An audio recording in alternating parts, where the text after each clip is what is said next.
I should probably feel lucky that I got a speaking part at all. They had too many kids trying out and not enough roles, so they had to start making up characters. Rodney James tried out to be the Tin Man, but he got stuck with being the Shrub. Friday. Remember how I said I was lucky to get a speaking part?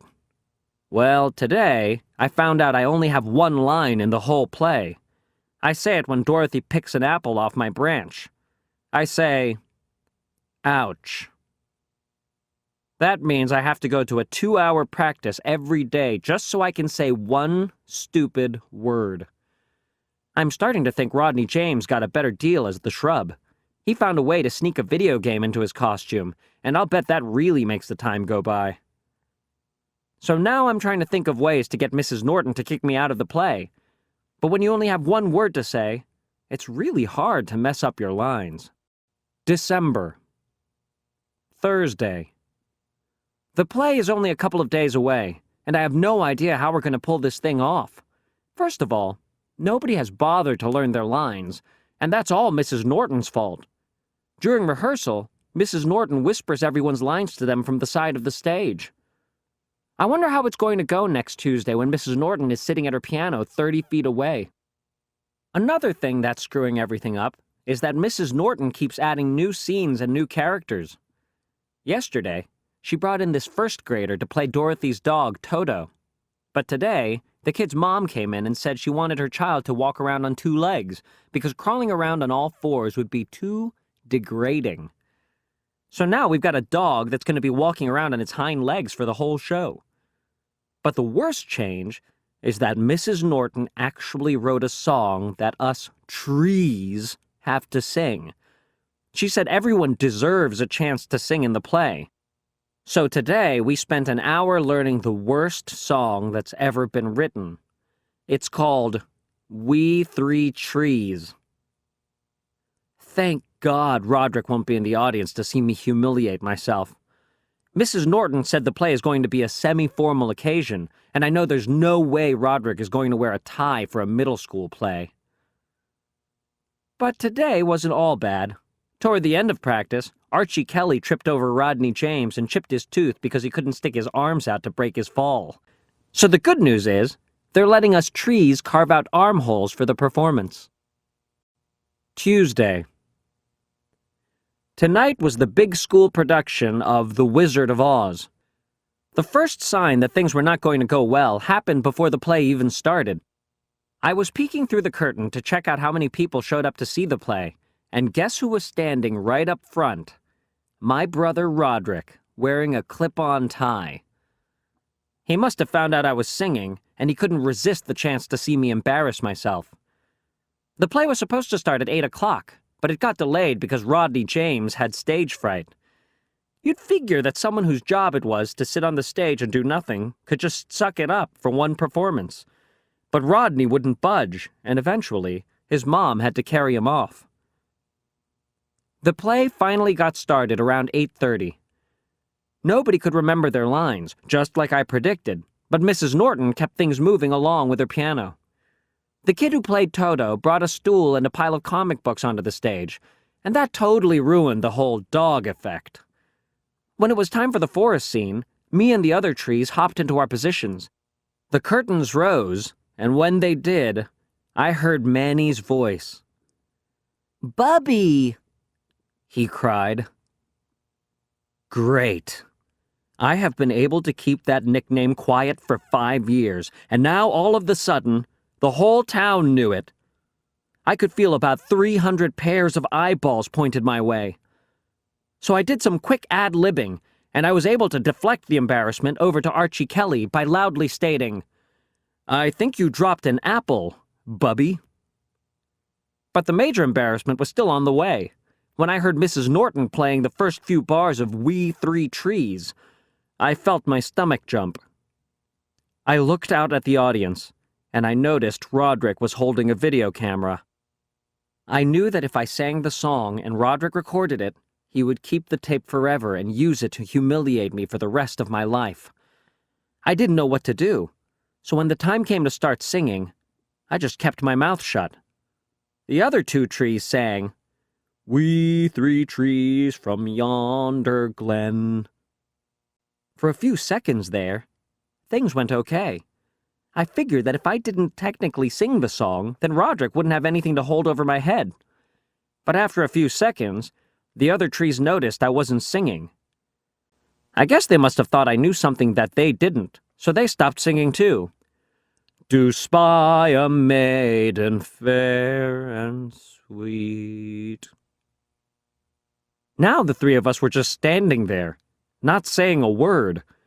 Mrs. Norton must have thought we forgot the words to the song, because she came over to the side of the stage and whispered the rest of the lyrics to us. Whilst we are rooted to our spots, she doth move on lighter feet.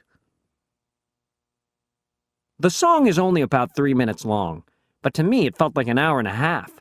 I was just praying the curtains would go down so we could hop off the stage.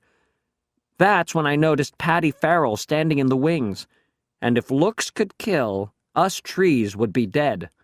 She probably thought we were ruining her chances of making it to Broadway or something. Seeing Patty standing there reminded me why I signed up to be a tree in the first place. So I threw an apple. Bullseye. Pretty soon, the rest of the trees started throwing apples too. I think Toto even got in on the act. Somebody knocked the glasses off of Patty's head, and one of the lenses broke. Mrs. Norton had to shut down the play after that, because Patty can't see 2 feet in front of her without her glasses. After the play was over, my family went home together. Mom had brought a bouquet of flowers, and I guess they were supposed to be for me, but she ended up tossing them in the trash can on the way out the door. I just hope that everyone who came to see the play was as entertained as I was. Wednesday. Well, if one good thing came out of the play, it's that I don't have to worry about the Bubby nickname anymore. I saw Archie Kelly getting hassled in the hallway after 5th period today, so it looks like I can finally start to breathe a little easier. Sunday. With all this stuff going on at school, I haven't even had time to think about Christmas, and it's less than 10 days away. In fact, the only thing that tipped me off that Christmas was coming was when Roderick put his wish list up on the refrigerator. Roderick's wish list read, Number 1, new drums. Number 2, new van. Number 3, shrunken head. I usually make a big wish list every year, but this Christmas, all I really want is this video game called Twisted Wizard. Tonight, Manny was going through the Christmas catalog, picking out all the stuff he wants with a big red marker. Manny was circling every single toy in the catalog. He was even circling really expensive things like a giant motorized car and stuff like that. So I decided to step in and give him some good big brotherly advice. I told him that if he circled stuff that was too expensive, he was going to end up with a bunch of clothes for Christmas. I said he should just pick 3 or 4 medium-priced gifts, so he would end up with a couple of things he actually wanted. But of course, Manny just went back to circling everything again, so I guess he'll just have to learn the hard way. When I was 7, the only thing I really wanted for Christmas was a Barbie dream house. And not because I like girls' toys, like Roderick said. I just thought it would be a really awesome fort for my toy soldiers. When Mom and Dad saw my wish list that year, they got in a big fight over it. Dad said there was no way he was getting me a dollhouse, but Mom said it was healthy for me to experiment with whatever kind of toys I wanted to play with. Believe it or not, Dad actually won that argument. Dad told me to start my wish list over and pick some toys that were more appropriate for boys. But I have a secret weapon when it comes to Christmas. My Uncle Charlie always gets me whatever I want. I told him I wanted the Barbie dream house, and he said he'd hook me up. On Christmas, when Uncle Charlie gave me my gift, it was not what I asked for. He must have walked into the store and picked up the first thing he saw that had the word Barbie on it. So if you ever see a picture of me where I'm holding a beach fun Barbie, now at least you know the whole story. Dad wasn't really happy when he saw what Uncle Charlie got me.